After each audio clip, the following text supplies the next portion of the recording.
All right. Good morning, ladies and gentlemen. Happy Wednesday, July 24th, 2024. As you can see, Weather Center Willow wishes you a wonderful morning as well. We're all here in the Weather Center today because, believe it or not, right on cue, more or less, we have something to talk about, and something very interesting to talk about for that matter.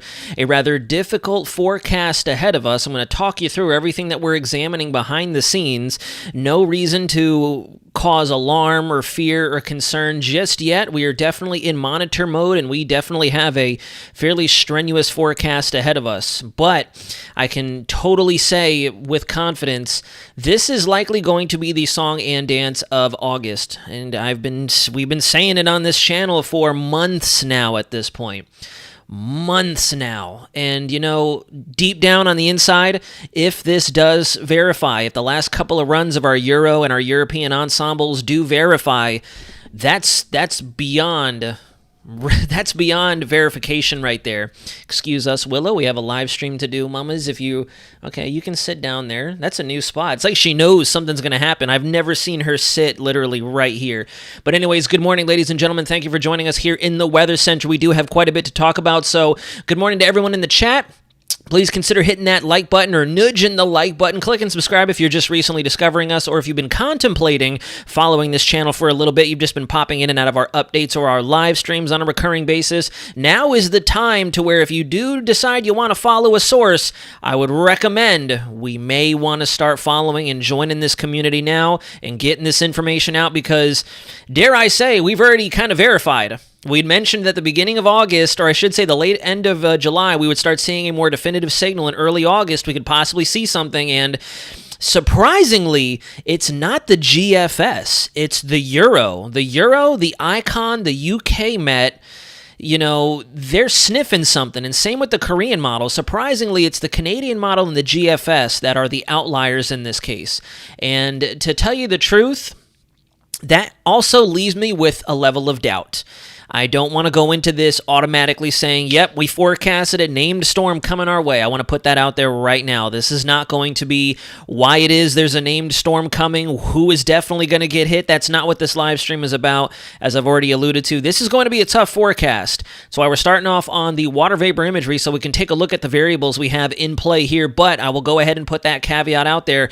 Hurricane Beryl was an anomaly at the end of June, early July. We did not have a 100% crystal clear atmosphere for that system to let alone develop, but also become a Category 5 and hold major hurricane status where it did. So I want us to kind of leave our expectations at the door as we wander into this discussion together, because 2024 has already thrown us for some enormous curveballs, and we just have to kind of see. We have to kind of go into this with an open mind and look at it from both perspectives. Why this won't develop, why it will develop, why it could develop, why it might not develop. You know, we're going to look at it from all angles. So with that being said, thanks everyone for tuning in today. Make sure to nudge that like button and let's get started.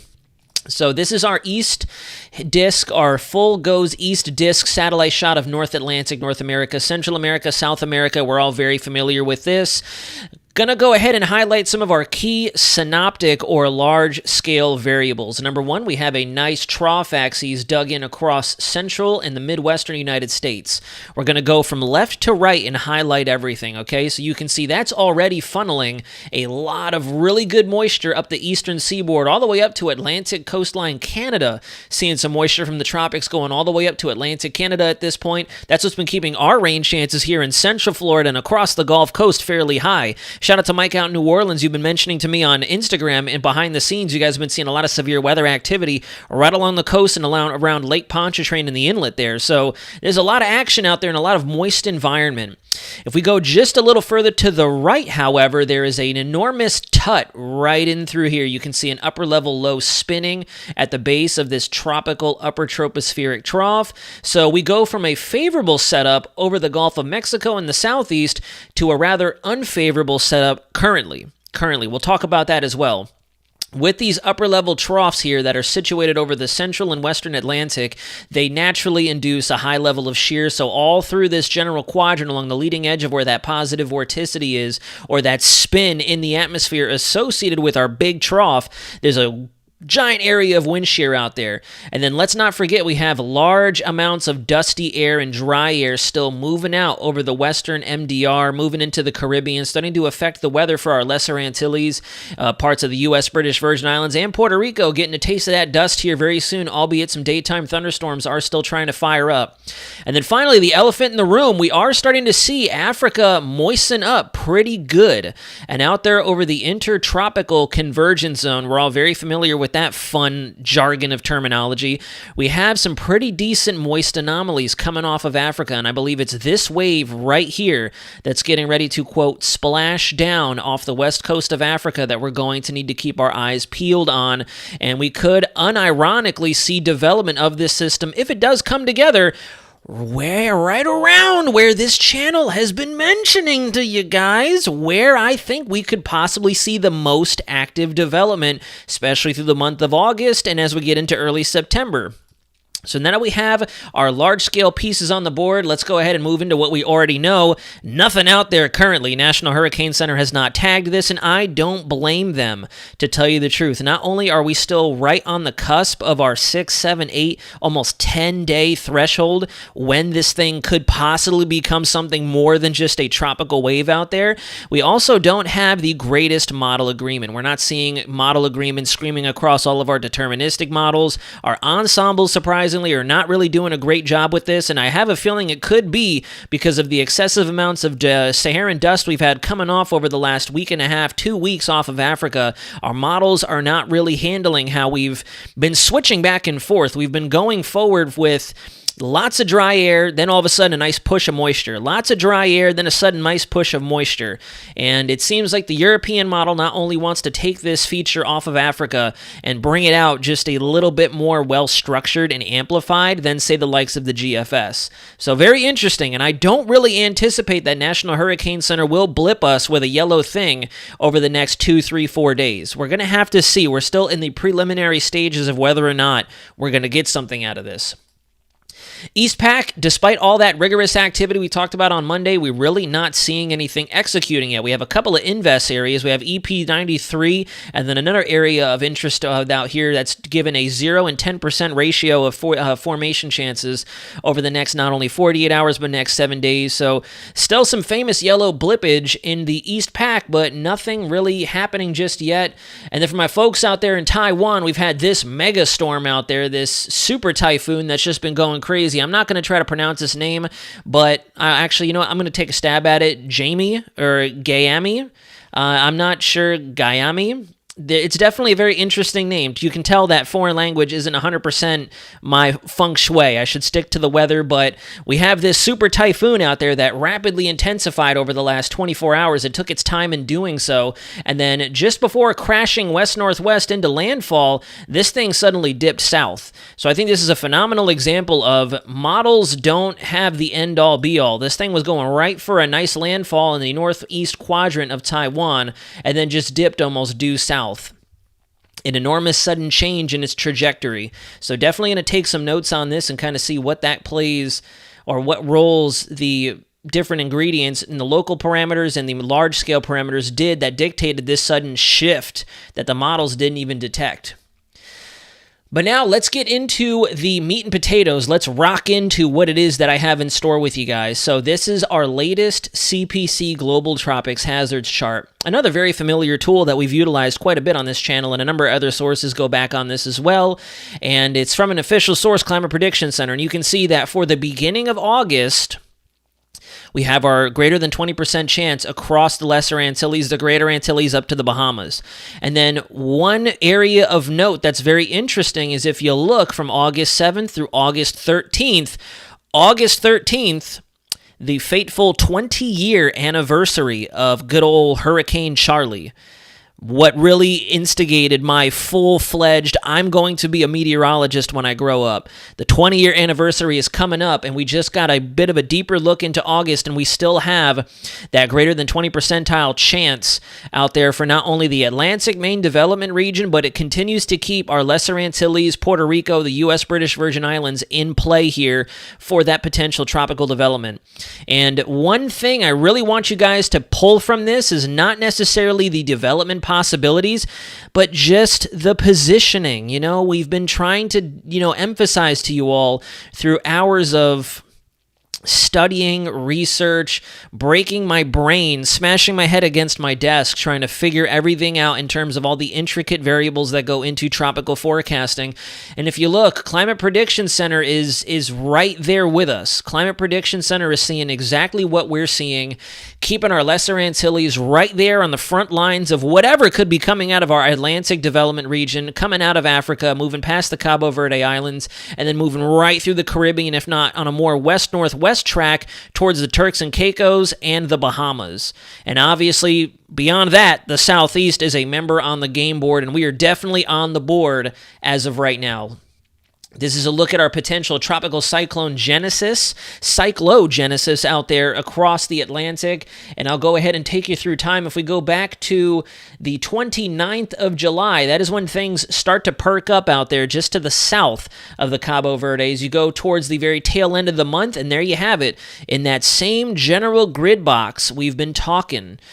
I don't even know. I honestly don't even want to try to go back through the live streams, through my long-form videos to show you guys how long and how many times I've said again, this is where I'm going to be watching. This is particular. I know that everything on the Atlantic is in play, but I really want to focus. If you guys remember, if you've been following this channel since January, let's put it that way, I had mentioned to you guys, given the variables on the table, it's this region I'm going to be watching the most, and I'm sure a lot of you will remember back in January, February, whenever we would do a tropical update, I'd mentioned, and then I'll expand on the greater picture, but it's this particular zone I want to watch the most, especially if we remain in that ENSO neutral phase, which is what we will be doing as we rock and roll into the month of August. You go to August 2nd, really starting to see a trending up. This has been a steady uptick over the last 72 hours. We started off very slow and steady, and now incrementally we are seeing this gaining momentum. Again, nothing concrete, nothing for certain. These are only probabilities at this point in time. So you got to look at it from both sides. This doesn't confirm development. This doesn't confirm you're going to be hit by a named storm or a tropical, etc. But it's worth pinging on because just like with Beryl and every other tropical system we've tracked, we watch the trends and we watch how things slowly tick up. And if they start to tick back down, we'll tell you guys all about it. So far, despite the fact that we are not fully optimized out there in the Atlantic, we're seeing things slowly ticking up. And then you go towards the 4th of August, and it's bearing down, whatever that could be, bearing down on Turks and Caicos, Hispaniola, parts of Cuba, getting into the Bahamas, and then, dare I say it, I've been saying Florida is in the threshold. And I'm also watching for our Gulf Coast folks as well, because if something does end up forming up, even if it is a little late, this thing is going to escape into the Gulf, and we have to re-explore the possibility of it trying to maintain, if not finally organize into something once it gets out of the harsh environment of the central subtropical Atlantic, the southwest Atlantic, and so on and so forth. This is a look at our, and I'll move my head so I can get you guys a better clear view. There we go. I'm now going to the right side of the chart now.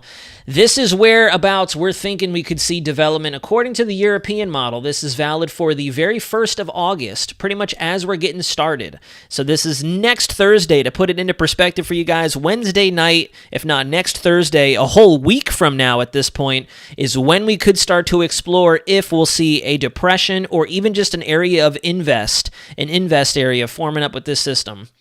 So just to put it into perspective, we have a lot of time ahead of us to not only get ahead of this, get a firm handle on the possibilities of this becoming something, or we have enough time for the models to catch up and finally realize nothing's happening after all. If you go on to our long-range 0Z Euro ensembles, again, with the individual cyclone members, we've seen a steady uptick in comparison to the last few days, keeping Florida on the table. A couple of rogue members that want to spin this thing up a little bit faster that bring the mid-Atlantic into the equation, and then the Gulf coastline, particularly New Orleans and further to the east of there. I can see that happening. So this entire area is on the game board, and I promise I'm not tooting my horn here, but if you've been watching, this is exactly where we've been highlighting. This is exactly where we've been highlighting, so we can't sit here and say we didn't see this coming. So I personally, regardless of development, I'm going to start really getting myself in gear to prep for not only the possibility of whatever this is, but what's coming after that, because this is not going to be a one and done type scenario. This is only the beginning of August. So we have a long next couple of months ahead of us if we're already going to start seeing potential signals for activity. That's, and it's worth noting that if we go all the way back to the 22nd at 12Z and you go all the way to the end of the run, notice we already had some ensemble members out there. You go to 0Z on the 23rd, we had some ensemble members out there, but they were still signaling, just not growing as exponentially. You go to 12Z yesterday, we started to see a really nice increase in our ensemble agreement, and then you go to 0Z, and again, we're still seeing those steady increases. This isn't concrete. I'm going to throw the devil's advocate out there again.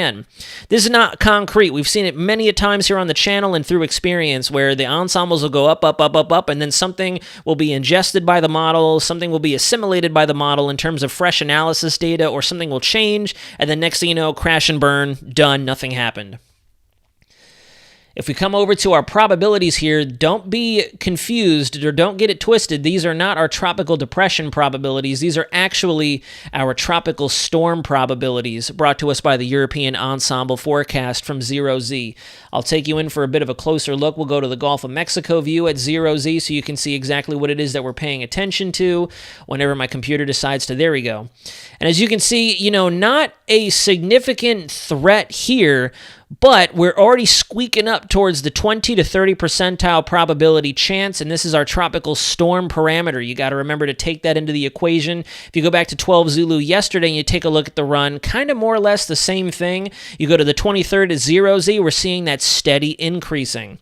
Seeing the steady increasing, you go to the 22nd at 12 Zulu, and you go all the way to the tail end of the run, just a small sliver of gray, 23 at 0Z, 23 at 12Z, and then 24 at 0Z. We've just seen it slowly but surely steadily increasing, which means that the model is a bit more on the confident side in terms of how it's handling it. If we were to see a sudden and rapid uptick from one day to another, it could just be in that particular model run, the model's just excited, some sort of short-range forecast data that it sucked in for that hour 0 or 12, got it excited, had it really influencing the overall long-term track of the system or long-term intensity.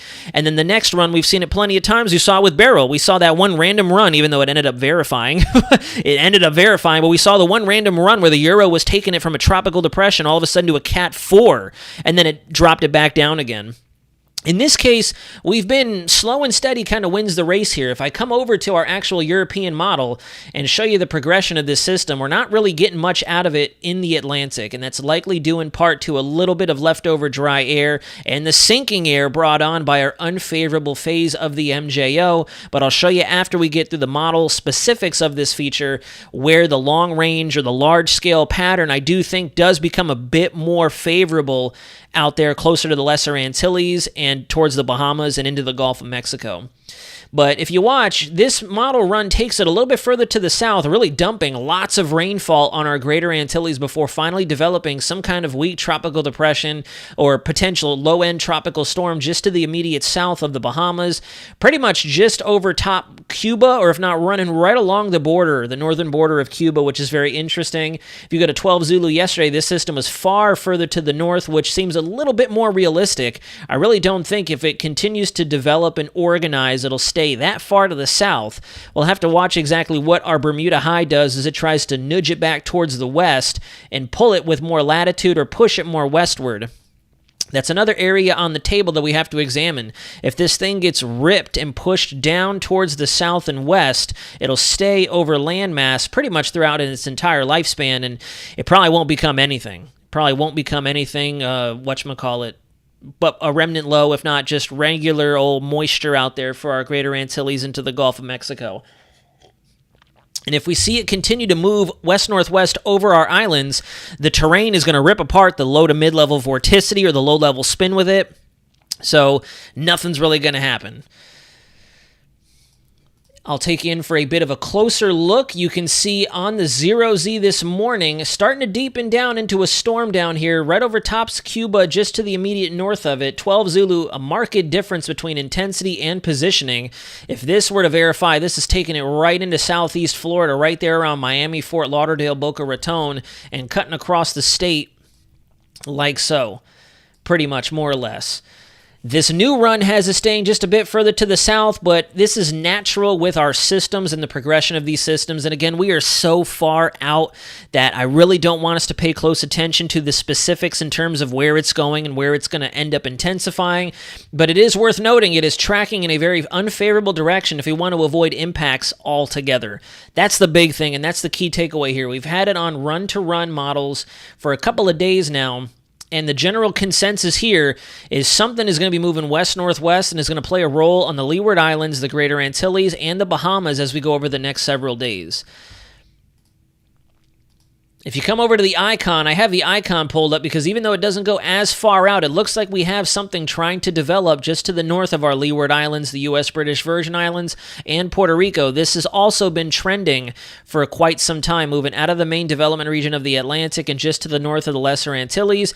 And if you look out ahead of it, being this is the 850 millibar pattern, this is the direction that it is most likely going to go in. So if it continues to move west-northwest, we may not get much out of it if it gets that land interaction too heftily on the southern side of it. That's going to be the kicker here, but regardless, it is going to be tracking off towards the west-northwest, so we will feel it. We will definitely feel it. And if it develops, we will chase it for my Twisters fans out there. Same thing with our European control EPS total precip here. This is going to be our 24-hour precip. If you look, definitely seeing it coming into play right about on the 1st of August as we're starting the day on August 1st. This is next Thursday once again. Wednesday into Thursday, you guys down there in the Leeward Islands, whatever this thing is, you're going to be feeling the rainfall effects from it regardless, nevertheless. So this could possibly bring in a large amount of rainfall in a short period of time.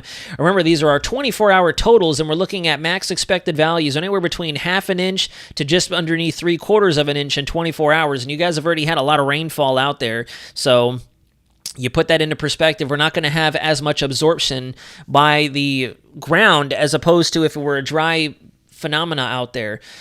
And then as you track it even further through time, you can see that on this model iteration, 0Z of our 24-hour precip, it looks like southern Florida gets a large bulk of whatever moisture this thing brings in before it goes through the Gulf of Mexico and up into the Gulf Coast, bringing even more rainfall for our neighbors up there.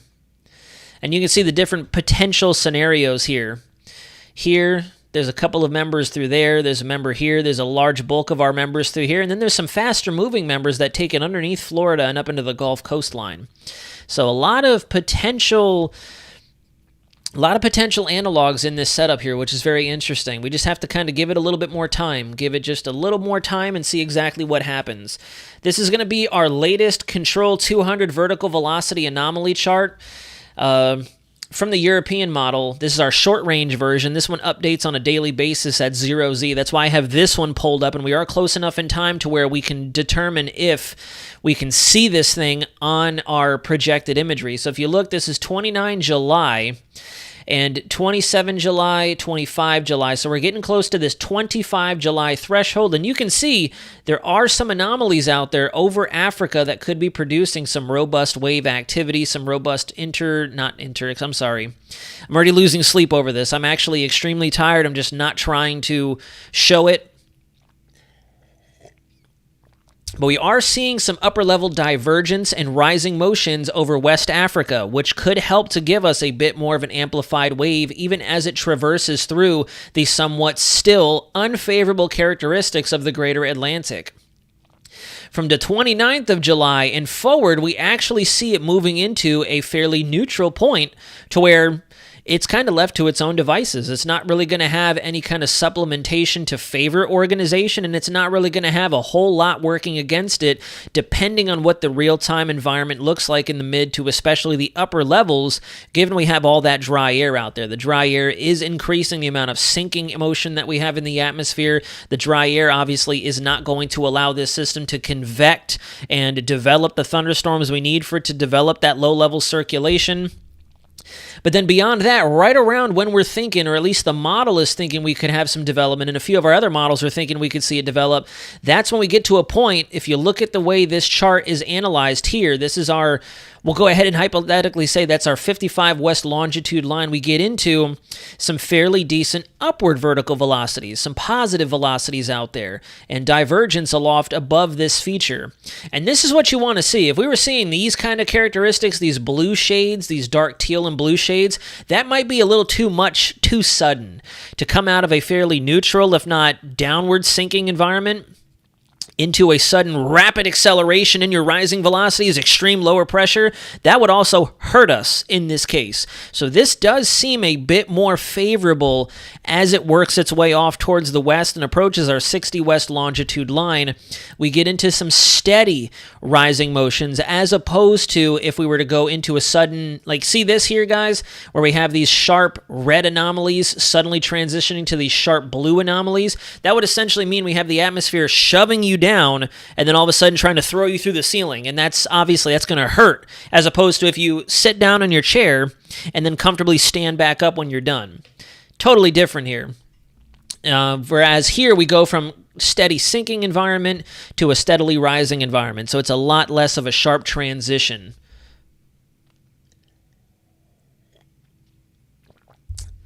Thoink the nugget. One thing that I have doubts about is whether storms will develop in the next 15, since none of the models on Tropical Tidbits show any storm formation.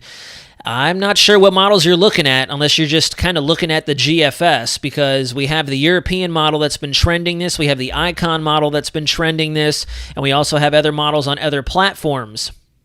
And I actually just started this discussion with the fact that National Hurricane Center is likely not going to have anything on there because we're still at that weak point. We're barely getting into the next 7-day threshold, so we're probably not going to have anything on that chart for the next 2, 3, 4 days, and that gives us a chance for this to kind of get a better feel for it and see whether or not this will actually develop.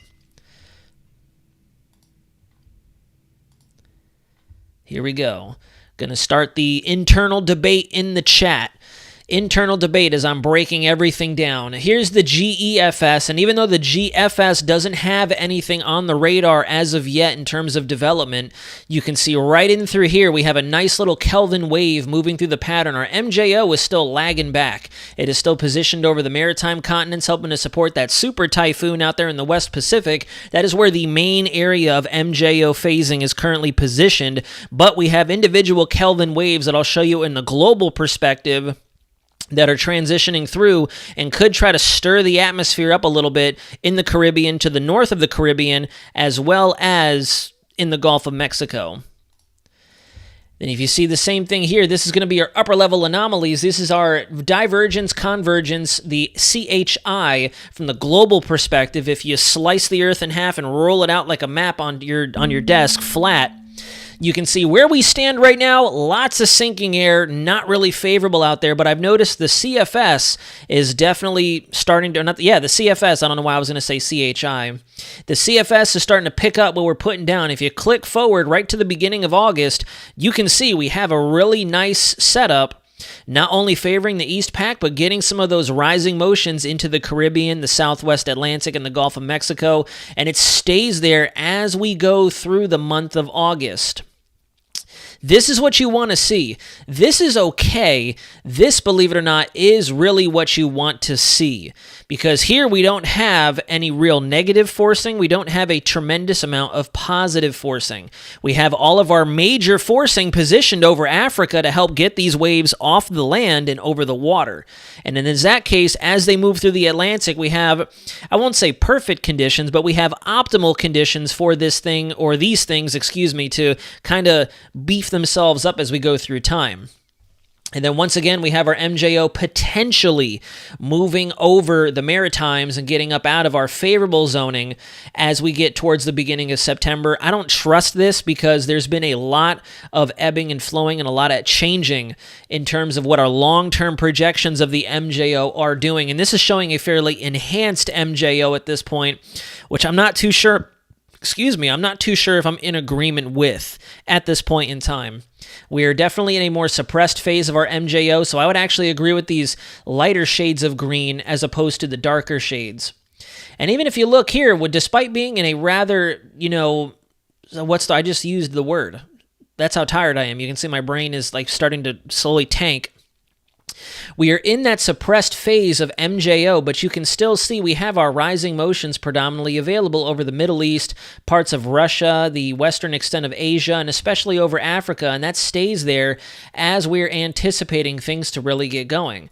And this is definitely not what you want to see if you want to see calm conditions out there for the Atlantic. Even though we have all this red subsidence still out there for the Caribbean, the Gulf of Mexico, and the Atlantic, I've been doing a lot of research, and I can tell you this does not immediately equate to an unfavorable environment, not by far whatsoever. There's a lot of other variables that go into it.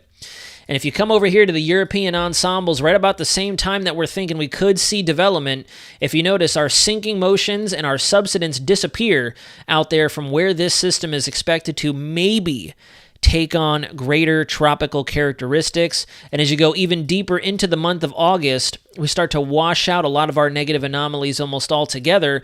And you can see we're really into that suppressed phase of our MJO. You can't really find it. We're left with some remnant weak Kelvin waves that are going to continue to move right across the equator. And that could very well potentially be what's going to help to aggravate the environment just in time for that system to stir up as it moves westward through the Atlantic. And then finally, I'll leave you with this. I'll leave you guys with this just to kind of build a little bit of suspense out there, just for the fun of it, because this is YouTube. I might as well add some suspense to it. This is our 0Z CFS for the entirety of August, and whether or not we get something out of this first system, if you look, obviously the CFS is not a good tool at all for forecasting individual systems. I like to look at the CFS long range just to get a general feel for the atmosphere as a whole. I say again, for the sake of comments, I am not using the CFS to forecast this individual tiny system. I'm giving you guys a look at what the month of August could potentially look like on the grand and the large scale. So the CFS captures that first system. It is picking it up and generally trends it through the Bahamas and towards eastern Florida.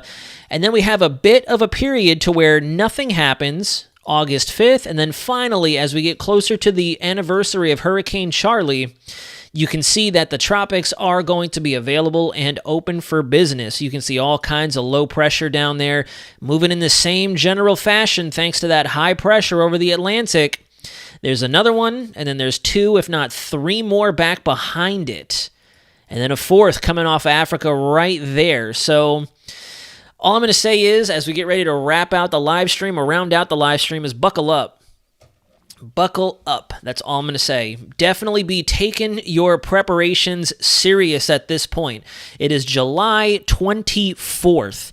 The last live stream we did on this past Monday, I still don't know why, but there's still people out there saying, season's canceled. Why are you still talking? It is not canceled. It's not canceled. And I'm not talking about the number of named storms. I'm talking about overall activity. And looking at the long-range CFS, that's a very concerning sign. We have a wave train of potential development possibilities out there for the Atlantic, and for a large majority of August. This is a full month. This is the last chart here is valid for August 24th, 2024. And generally, all of our development that forms is going to be moving westward like so, just as we've been discussing. So somebody's going to get something. Even if this first entity that we're currently tracking on some of our deterministic and some of our ensemble data doesn't do anything, we're going to have a lot of opportunities to track more. So that's why I personally am very, very quickly getting my friends and family up to speed on all this. I'm even letting coworkers at work that I know who live along the east coast of Florida, who live in other parts of central Florida, that, hey, August, we got to keep our eyes open. We got to make sure to take this serious. You know, obviously don't go into this with any level of fear or worry or stress. No, just got to remain vigilant, got to remain alert, because we're getting into the peak of hurricane season and we're starting to slowly see that creeping in. And the CFS kind of tells us the main picture, the big picture here. If I go back through the loop and just accelerate it from about not Friday the 13th, I'm sorry. That's when August 13th in 2004, Charlie hit. But if you go around the 9th and the 10th up to Friday, I keep saying Friday, right up to August 13th, you can see we may have more systems taking a very similar track to what we're looking at right now. And there's going to be a number of them out there. If you look, the wave train is going to activate. And we're already seeing a night and day difference in comparison to what we saw last year. And that's what I want to emphasize to you guys. Development of this first system aside, we just have to start maintaining our situational awareness because of the fact that we're getting into the peak and our steering currents are very different out there, and we're going from a neutral to a La Nina pattern, a weak La Nina pattern over the next few weeks. Yeah, look at that. If you look at the long range GFS ensembles, you can see the same thing. Everything is going right through the Lesser Antilles, and then from there, they're spreading out like so. And this high pressure here, this dominant high pressure there is what's responsible for that. So we have a lot to monitor as we go over the next several weeks. It looks like we're going to be starting up with our more routine coverage and starting to do or slowly tread back towards daily updates on this channel and along my other social media platforms. Like I said, I'm already losing sleep over this because not only are the Leeward Islands and the Greater Antilles just as we've anticipated on the board, but Florida is on the game board. So, yeah, that's all she wrote, guys. Like I said, we're not gonna split hairs and talk individual systems. We're just looking at the grand scheme of things. We're seeing the trends, we're seeing the signals, so it is definitely worth monitoring. It is definitely worth watching. We could have our first named system. I would say we're at about a 30% chance of having our first named system by August 2nd, August 3rd out there on the game board. So we'll have to wait and see what happens. And if you notice, before people go into the comments and start to attack, I've been noticing that too. Not to go, on a tangent, but I noticed there was a comment the other day that completely just made no sense. It had nothing to do with the video.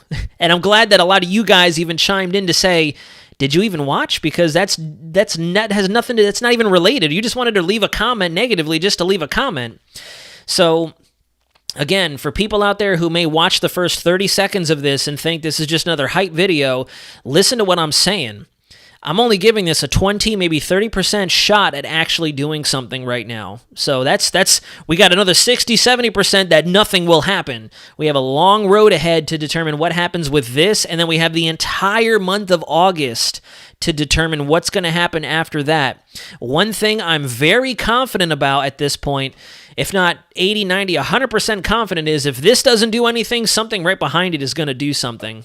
That I'm very certain of. And it is eerie, but I'm grateful that the things we've been forecasting together as a community on this channel are coming together.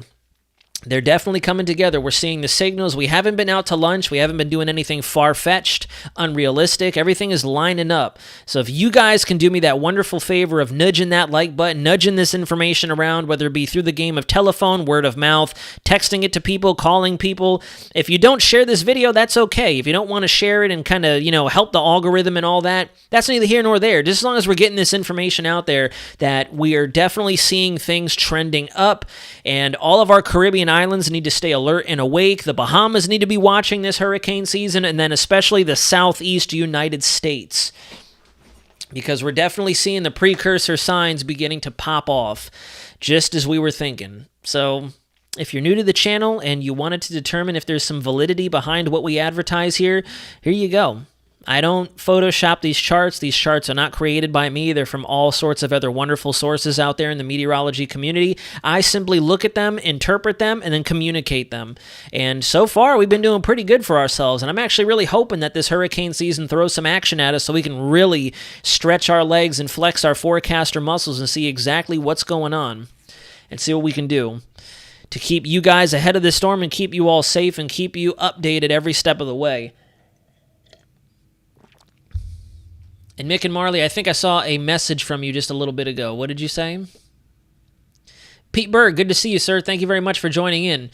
Naz, rest up. We're going to need you, bruh. Yeah, I wish I didn't have to work today. I would truthfully go and take a nap right now because I was up at 12:45 to look at GFS, Canadian, and Icon data, and then I was up at 2:30 to 3:30 looking at Euro data and looking at the ensembles coming in, and then I fell back to sleep from about 4 to maybe 5:30, and yeah. So caffeine is going to be in an IV drip as I go through the rest of the day today, especially as our models continue to update. So that's all, folks. If I have any questions, comments, or concerns, One Nation Weather, thank you for tuning in today. I didn't miss you, bud. I did see your username popping up. I just wanted to get through all this information, make sure I didn't miss anything. Looking at my notes, I think we hit everything spot on. Like I said, we're not going to go too heavy into it just yet. We're not going to sit here and hammer out, landfall, intensity, and all that. We're still just looking at our trends, and I'm explaining the trends and the things driving the trends. So we will keep you guys updated as we move along. If this continues and we continue to see this stuff going up, up, up, if we don't see everything suddenly collapse today at 12Z and we don't see everything collapse at 0Z tonight, we'll probably be back here on the Weather Center again tomorrow. We'll start slowly but surely increasing our coverage again as we prepare to get busy. We'll see. Hopefully I can get enough sleep tonight to where I can actually start doing more daily live streams and updating you guys, even if it is just these 30, 40-minute segments as opposed to over an hour. But if you guys have any questions, comments, or concerns, go ahead and drop them in the comment section down below this live stream upon its conclusion. If you'd like to reach out to me on any of my other social media platforms, X, TikTok, Instagram, WXCenter_Nazario, feel free to drop me a comment, follow me, or drop me a private message if you'd like. And we can talk weather on there. I can answer questions on that regard as well. And we will definitely see you next time. We're probably going to see you again very soon, to tell you the truth. If things continue doing what they're doing, we'll probably be back here in front of the camera and operating the Weather Center at a more high frequency, just like we did during Beryl. So, yeah, I agree, PM. I need to get some sleep and get ready, because it's getting to the point now where if this one thing doesn't do something, very soon we're going to have multiple things doing something. So thank you all for being such a wonderful audience. As always, you guys are great. I hope you've had a solid week up to this point, and you continue to do so. Today is Hump Day, July 24th, getting closer to August, so definitely take advantage of any prep work that you can do now while we're still in this moment of silence. Nothing's guaranteed, nothing's concrete yet. We're not forecasting a landfall for anybody. We're just watching precisely what happens in terms of if these development chances go up. Because if they do, we're not going to have very much time to get ahead of it. That's why we're trying to forecast it now. Because if you guys think about it, when this thing develops, it's already going to be just about on top of our Leeward Islands, Anguilla, Antigua, Barbuda, same areas that were afflicted by Tammy and felt the effects of a few of our tropical waves already moving through there.